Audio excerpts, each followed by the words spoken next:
Hey, guess what's happening on this week's episode of the Beating Diabetes Lifestyle Podcast with your friend and host, Oscar Camejo. Hey, let me ask you a question. Are you tired of dieting only to end up back where you started in the beginning? Or even worse, you followed all the right advice about cutting carbs, counting calories, meal prepping like a big time pro, yet you're still struggling to lose weight and keep it off. It's frustrating, it's exhausting. And if you're like most people, you're tired of the multiple diet plans only to end up feeling like you failed yet again. But let me tell you something. The problem is not really you. It's the way that most diet plans are designed. Today, we're getting to the root problem. We're going to break it all down. Number one, we're going to deal with the psychological debt cycle. Basically, why you keep getting stuck in this endless loop of weight loss and weight regain. Number two, we're going to talk about how to break free from the yo-yo dieting in the first place and how to create a sustainable, approachable way to eating. So stick around to hear the rest of today's episode because this conversation might just be the change that you're looking for. It's time to break free of the cycle, folks. So let's go. Be sure to visit the website at www.beatingdiabetieslifestyle.com for access to free resources and other information that will help you along your journey. If you would like to submit a question or comment about the show or to learn more about the Beating Diabetes Lifestyle, you can always email me at hello@beatingdiabetieslifestyle.com. And if you haven't already, be sure to subscribe to this podcast. Welcome to the Beating Diabetes Lifestyle Podcast, helping diabetics make lifestyle changes to reverse type 2 diabetes. I am your host. Today, it's all about why your diet isn't working and what to do instead. Let's start by a comment from one of my listeners on TikTok. Some time ago, one of my followers wrote, "I allowed my family situation to push me way over the top, and now I'm back to being overweight." Well, this situation is like so many people. You find yourself alone. You find yourself in the same boat. You find yourself in the same cycle, right? You have family situations or just life period that just pushes you over the top and you're back to being overweight, or you're just stuck even not losing weight. Folks, listen, life happens, stress happens, you have responsibilities. We all face setbacks. You can fill in the blank with your own situation. Well, like this follower of mine, many people find themselves back where they started. Remember, you're not the problem, so don't beat yourself up. But before we dive into why most diets fail, let's go ahead and address the invisible elephant in the room. It's your mindset. Take a moment to check in with yourself. How do you really feel about your health right now? And I want you to be honest. I want you to say this out loud. If you're frustrated, go ahead and say it. I am frustrated. If you're tired, say I am tired. If you recently got a diagnosis of type 2 diabetes, pre-diabetes, maybe high cholesterol, high blood pressure, express exactly how you feel. Do you feel like giving up? Do you feel scared? Vocalize it. Now, once you get it out, once you express and identify exactly what's in your mind right now, what you're feeling, I want you now to flip it around and say this. Despite how I'm feeling right now, despite what I'm going through right now, I am capable of change. My life will be transformed and I will do whatever it takes to shift my mindset. You see, folks, that's where it all begins, in the mind. You see, the mind is like a battlefield. You're going to be waging this war often. You're going to have feelings of giving up sometimes. You're probably going to have people in your ear that really aren't that encouraging. Or you may have well-meaning people say, well, hey, you know what? It's going to be hard, so don't worry about it. I'm in the same boat with you. So just do what you can. And they're meaning well, but they're not really inspiring. They're not really encouraging. So they tell you, hey, well, why don't you try this diet? Why don't you jump on this program? It worked for that person or it worked for this person, but it may not be the right thing for you. So let's get into why most diet plans fail. Many people blame themselves for falling short when it comes to dieting. But the reality is most diet programs set you up for failure from the beginning. Now, here's why I say that. When it comes to extreme restrictions can mess with your hormones, folks. Cutting out too many calories increases your ghrelin. That's that hunger hormone, and it decreases your leptin. That's the fullness hormone.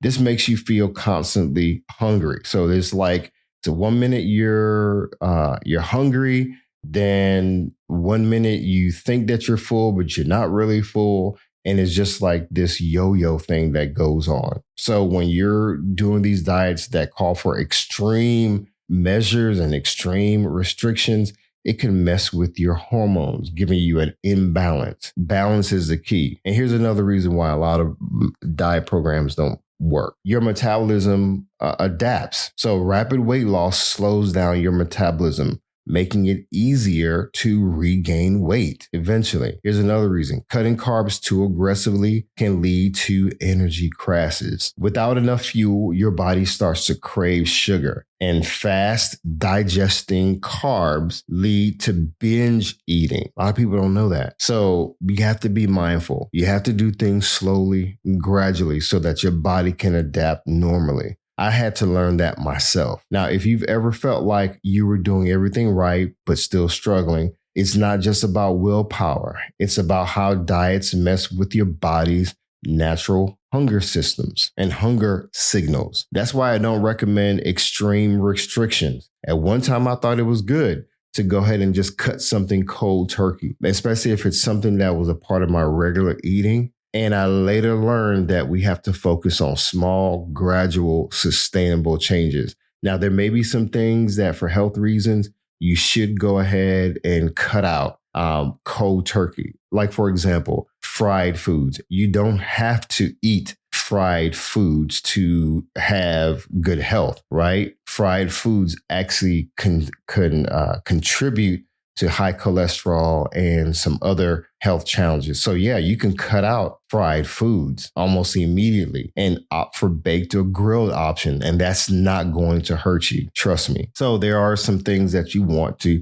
cut out and cut out quickly. Other things you want to just slowly cut out. Like I would not say, hey, just stop eating meat products. Let's say chicken and beef just immediately, because if you just cut out that source of protein or that source of protein and iron, let's say beef, and you're used to getting that, but you're not replenishing your body and giving your body protein, period, then you're going to have a protein deficiency. And then it affects your muscles, it affects your energy, and so forth. You start feeling aches and pains because there's a protein deficiency. So there has to be a balance. Now, I want to go into what's called the psychological diet cycle, why your diet keeps failing. Most diets create a win or lose mentality, making you feel like either you're succeeding or you're failing. That's what fuels the vicious cycle of weight loss and regain. Now, here's how it plays out. You start a diet with high motivation. You lose some weight, maybe 1 to 5 pounds, and you're feeling pretty good. You feel restricted though, and start craving the foods you can't have. You start giving in to those cravings, and then you begin to overeat. And you know what happens next? Weight loss starts to slow down. Or in some situations, it stops and you're at a plateau. You feel guilty. So guess what you do? You eat even more, followed by gaining weight and sometimes gaining even more weight than before. Then, unfortunately, you start feeling frustrated. You start over at some point with a whole new diet because guess what? That diet did not work before. So you're trying something else, just with a fancier name and probably more expensive. So it's that psychological diet cycle. Now, does that sound familiar? If so, you're not alone, folks. Tell me. But here's the good news. You can break the cycle once and for all. Me personally, I don't go on diets. I've never gone on a diet. I simply have changed the way that I eat because that's important. The psychological diet cycle can just really mess with you and have you feeling like you're just either winning at one point and then losing. But more often than not, it messes with you because you think that, you know what, nothing is working. So some people, unfortunately, just give up, cave in, and quit, and things become worse. Here are some common mindset traps and how to fix them. These are my recommendations. When you hear people say, well, I'll start on Monday or I'll start at the beginning of the year. I'll start at some time in the distance. Well, how many times have we said that? Well, I'm not going to start right now. I'm going to start, at some point. Well, here's how to fix it. Let's start with the next meal, not the next week. That's something that's doable. If you know that every, let's say, morning, you stop by the fast food place and you pick up, I don't know, something it's high carbs, plus it's fried, and that's your routine, right? Or let's say you normally go to bed and you have a peanut butter and jelly sandwich, or you have a Pop-Tart, like in my situation years ago. Or let's say you have pizza Thursdays and you're like overindulging in pizzas, or let's say you have your Taco Tuesdays and you overeat, you overindulge. Why start next week? Why not work on the next meal and make a small change for the next meal? Don't wait till next week. Don't wait till the beginning of the year. Don't wait till the next quarter. Don't wait. Make a small change now that hey, I can make this change and I can make it consistent. You want to have a small win. You want to have a small victory that you can keep stacking, that you can keep up with. Okay, here's another mindset trap. Well, one bad meal can ruin everything. Well, let's be honest. A cheat meal won't necessarily ruin your progress. It's when those cheat meals or those bad meals become like a regular routine or regular part of your lifestyle of eating. Again, one meal, that's a cheat meal. One burger won't necessarily ruin your progress. So don't fall into that mindset that, you know what, man, because I had this cheat meal over the weekend and I overate, over the holidays, that, you know what, this is just going to ruin my progress. No, just get back on track. Here's another mindset trap. I have to be perfect. I'm the type that, once I start something, it has to be perfect. I have to get it right the first time in order to succeed. Well, I want you to change that mindset. Remember, it's not about perfection. It's about progress. Progress beats perfection every time. Now, here's the key to long-term success, in my opinion. It's portion control. Instead of eliminating your favorite foods overnight, focus on reducing how much you eat. For example, instead of eating 2 hamburgers, why don't you just eat 1? You're not eliminating hamburgers. You're just eating how much. You're just eliminating how much hamburgers you're eating. Then you start working on, okay, what is it that's on your burger? If you're used to eating, let's say, a burger, like a cheeseburger with a whole bunch of mayo and ketchup and mustard, and on top of that, let's say you eat like 4 strips of bacon. Well, just cut down the bacon to 2 strips of bacon, maybe light mayo, light mustard, basically light sauces, light ketchup, and just gradually wean yourself off of the amount of food that you normally eat. Instead of eating 12 donuts, cut it down in half to 6. If you're used to eating 6 donuts in the office, whenever they bring it, you get the picture. Cut it in half. Eat 3. If you're used to eating, let's say, 1 donut, you can cut that donut in half. Cut a brownie in half. Or let's say if you're used to eating 2 brownies, you get the point. Eat 1. Again, start portion control, folks. Instead of drinking an entire liter of soda a day, why don't you cut back to half? Something that I did was I stopped buying soda and bringing it into my house. Yes, I still had the desire early on to drink soda and a lot of fruit juices and sports drinks. I decided that I'm going to change my environment. I stopped bringing that stuff home, and that made it easier for me to not go to bed drinking something sugary. I was just drinking water, and I would add lemon juice to my water because I used to be a big lemonade fan, and sweet tea and stuff like that. So I just stopped bringing that stuff home. And then eventually when I got used to not having it around me, at my disposal, I start weaning off of the sugary drinks at work. I stopped going to the vending machine and getting the sodas and the fruit juices and so forth. So you get my point. Again, the key to long-term success is portion control. Again, it's about gradually weaning yourself off of unhealthy habits. It's not about punishing yourself. Now, what holds your attention, I believe, will shape your desires. For example, if you stare at a picture long enough, let's say of fast food, you're going to start craving it. Why do you think advertisers like repetition? They put the beautiful sandwich on the screen, or the donuts or the pastries, whatever it is these shiny, great, vibrant ads, because they know it's going to create a desire. If you go to the vending machine and you're passing it every day, you know you have your favorite candy. When you go through the grocery line and you're at the checkout line and you have candy to your left and right, soda to your left and right. If you stare at those things long enough, guess what? You're going to desire it. So I learned in my own life, I started paying less attention to the things that I would crave. And it made it easier for me to eventually kick the craving. Now, is it just simple as, okay, don't look at a picture of a burger and you're not going to desire it?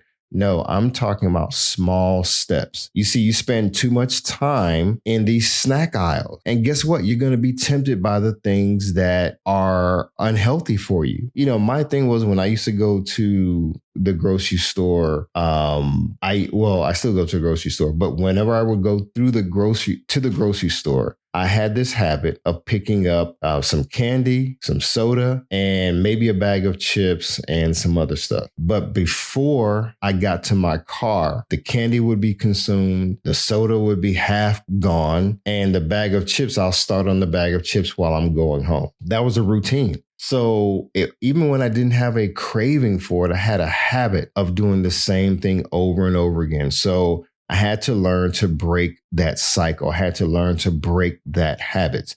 Now, I know earlier I said it's not your fault when it comes to diet and diet programs, right? What I am saying is that we do have choices. We do have a choice to make when it comes to our longevity, when it comes to our health. You know, when it comes to habits, we want to develop healthier habits and get rid of those unhealthy habits. You get what I'm saying? So again, whatever holds your attention is what you're going to crave and desire the most, because whatever grabs your attention will create a desire. So again, instead of focusing on what you can't have, I want you to start redirecting your attention to what nourishes you and nourishes your body. Give your body more of what it needs and less of what it doesn't need. Now, here's some takeaways and what I believe actually works. Your immediate next steps should be 3 things. Think of these 3 things. I want you to focus on number 1, building a nutrition foundation. Number 2,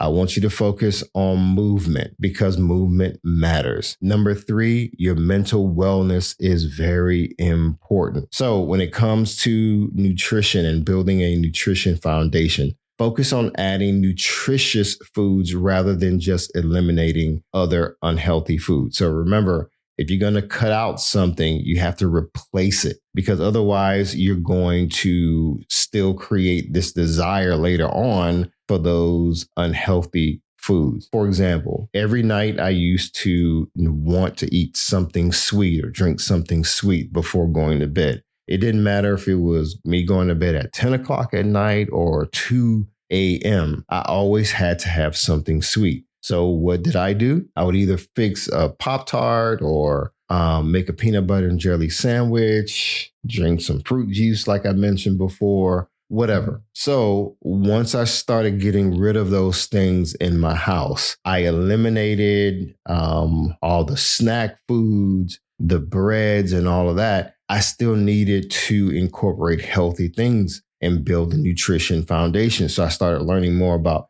vegetables and fruit and so forth. So I did, I guess, a personal hack, if you will. I would buy green apples, and I still do this till this day. Going to bed at night, rather than eating Pop-Tarts and peanut butter and jelly sandwiches, I would eat a green apple. Sometimes I would have to eat two because one apple was not good enough because I needed to have something sweet, or I would do like have an orange and a green apple. So the more and more I start eating something healthy rather than eating something sweet, I noticed that I was getting more fiber in my body because I was eating whole fruit. So I'm not talking about canned fruit. I'm talking about a whole apple, a whole orange. Sometimes it would be a banana. So I was hacking my taste buds, if you will. I was getting something sweet. So I was satisfying that craving for something sweet. Instead of eating candy, I was eating an apple, right? And I just had to get used to eating that. So again, when you're focusing on building a nutrition foundation, it's not just about what you eliminate, but what you replace. I want you to basically start practicing mindful eating techniques like I did. I don't know what your situation is. You could be in the habit of eating something fried every night because that's just what you do. So I want you to replace eating fried foods. Even if you're eating late at night, I'd rather you put something healthy in your body that's actually going to benefit your body than putting something in your body has no nutrition, that has no nutritional benefits, and so forth. So later on, we'll deal with, the benefits of not eating late at night. You'll get there, but maybe your routine because of your work, maybe you get off late at night, let's say 9, 10 o'clock at night, and you're hungry. Well, you can change your environment. You don't have to stop at the fast food place that's open, the only thing that's open, and just indulge in something fried that sits on your stomach that contributes to high blood pressure, high cholesterol, and so forth. You can change your practices. I want you to begin being more mindful of what you're putting in your body. I want you to learn to read your body's signals. Your body will tell you when you're tired. Your body will tell you yes when it's hungry versus when you just have a craving for something to eat. So just because you have a craving doesn't mean you need to pull over to the nearest gas station and get your fill of unhealthy foods. We want to be mindful, okay? When it comes to movement, this is the second area of steps. Or next steps, I should say. Movement is so important. I want you to begin thinking about activities that you can genuinely enjoy. Me, I love running. You may love swimming instead. That's a physical activity that if you can incorporate that and make that consistent, do it. Walking and getting your 10,000 steps a day as a goal may be something that you can achieve. You may say, well, Oscar, I want to move more. I understand what you're saying. Movement matters. I signed up for a gym and I'm being charged $30 a month, $50 a month, whatever it is, but I just don't have time. Well, I want to challenge you. We're all given the same amount of time each day, 24 hours. How much time are you dedicating to sleep realistically? How much time do you have to work at your job, whether you're working from home or you go into the office? How much time are you actually at work? If you have to commute to work, calculate how much time it takes you to get to work, how much time you take to get back. Now, those are some of the things that you have to do. Maybe you are a parent and you have to go pick up your kids. Kids have to be fed, so forth. I want you to examine those same 24 hours that I have and those same 24 hours you have and your friends have who are on these diet programs and whatever. Find at least 30 minutes where you can dedicate to physical exercise. One thing that helps is find what may be a time waster. For example, you're at work, you are in an office. When you go to lunch, how long does it actually take you to eat? Does it really take you an entire hour to eat? Does it take you 45 minutes to eat? Or really does it take you maybe 5-10 minutes to consume your food? Well, what are you doing with the rest of your time on your lunch break? Here's something that I recommend. Go ahead, eat your food, Sometimes you don't have to always eat with your friends. Sometimes you need to break away and say, okay, you eat with your friends for a little bit, 5-10 minutes, you socialize, and guess what? Get up from the table and go walking. I don't care if it's walking around the office or walking around within the office building, taking the steps, maybe walking one flight of steps. The point is, get your steps in. The point is, find time. If you're at home, if you work from home, in between your calls or whatever you do, what are you doing? Are you on social media? How much time are you spending on social media?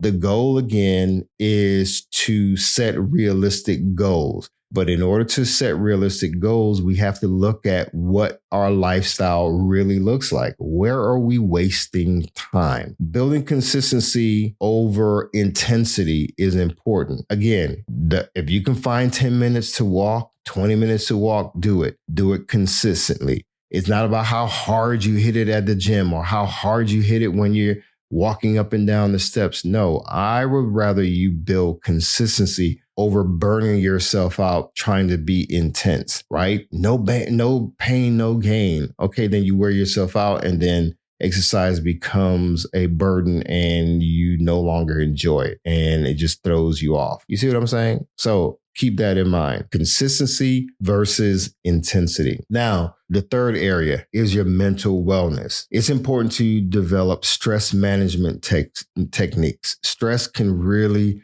derail your progress. Stress can lead to overeating. Stress can lead to depression. Stress can just lead to so many things that if gone unchecked, it will really derail you. So you want to create a supportive environment, from the people that you associate with to your physical environment. If you have a bunch of clutter around you, whether it's at home or at work, it can really affect your mental wellness. So think about that. You want to also begin practicing self-compassion.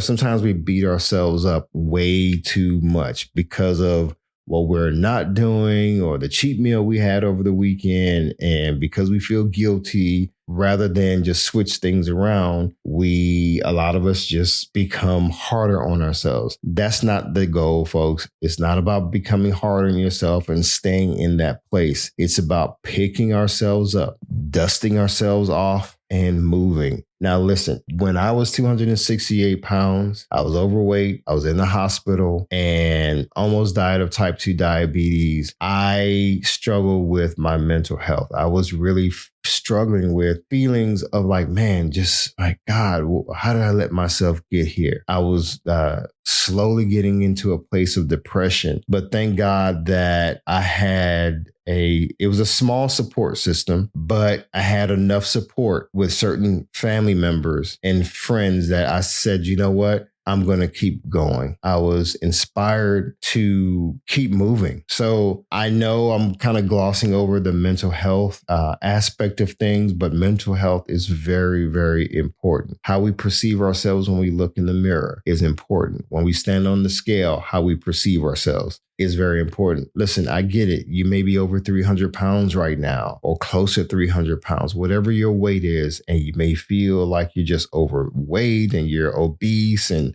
you just really feel down.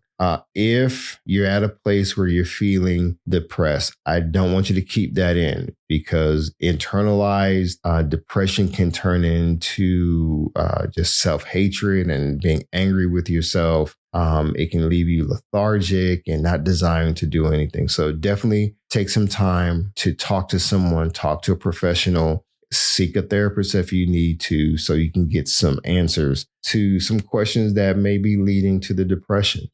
I believe in you folks. So let's get the help that we need. Okay, let's move on. If your diets aren't working, if all the things you've tried to get your blood sugar numbers down, if you have diabetes or pre-diabetes, here's what I believe will work. Of course, the things that I shared before, developing a nutrition foundation, moving more, exercising more, finally signing up for a gym membership and actually actually using it on a regular basis, whether it's twice a week, 3 times a week, every day of the week. As long as you're being consistent, yes, that's going to work. Mental health, yes. Positive mental health, reshaping your thinking, that's important. Now let's break it down. Eating a balanced diet is key. That's where you start focusing on whole nutrient dense foods and incorporating those in your diet. For example, I like to eat fresh vegetables every day, at least 5 helpings of fresh vegetables every day, whether it's in a salad or when I'm cooking, right? I'm eating a balanced diet, and we can go into what a balanced diet is.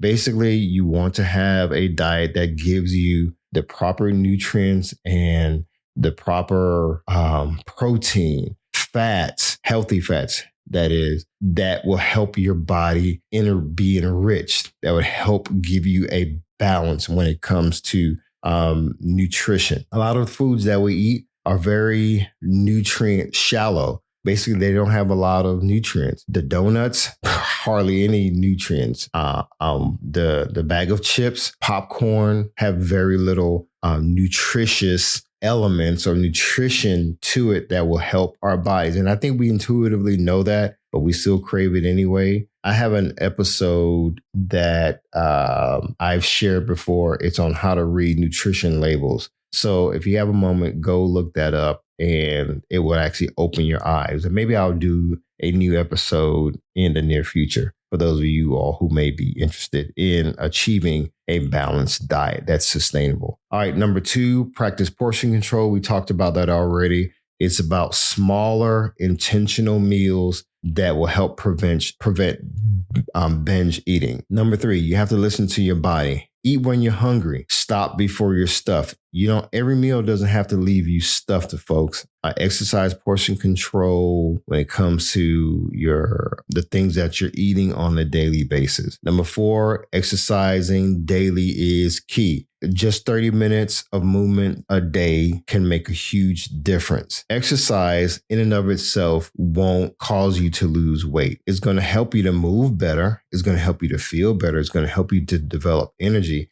So you want to have a balance of eating healthy foods and doing healthier things with your body. Remember, you cannot out-exercise a poor diet. There has to be a balance. What you put in your body and what you do with your body. Number 5, managing stress. Avoid the emotional eating by finding healthier coping strategies. Very important. And last but not least, getting enough sleep. Lack of sleep can increase cravings and weight gain. Trust me, if you keep going to bed at 2 a.m. and having to wake up at 6 a.m. like I used to do and only getting 4 hours of sleep at night, it's going to affect your cravings the next day. You're going to be hungry and have cravings when you wake up. You're going to have cravings mid-morning. You're going to have cravings mid-afternoon. You're going to have cravings when you get off work. You're going to have cravings all the time if you're not properly regulating your sleep, because you're not giving your body enough time to rest and heal itself. It's just how God made the body. So proper sleep means getting quality sleep as well as quantity of sleep. I have a couple of episodes where I talk about sleep and the importance of sleep when it comes to even managing stress. Now, here's my challenge for you, my friend. I want you to pick just one of these small changes and try it out today. Remember, don't wait for Monday. Don't wait for next week. Don't wait till your order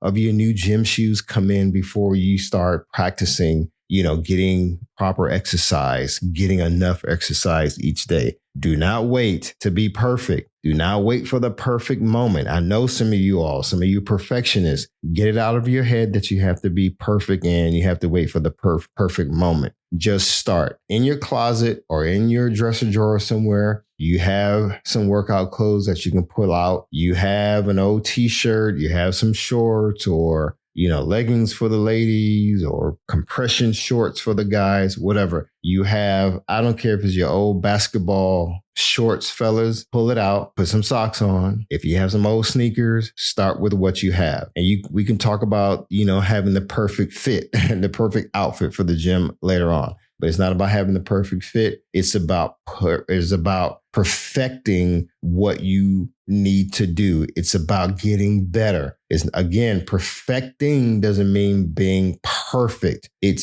means eliminating the things, eliminating the excuses, eliminating the negative mindset, eliminating the things that are holding you back from getting started. Again, just start. Now, if you have received value from today's episode, please do me a favor.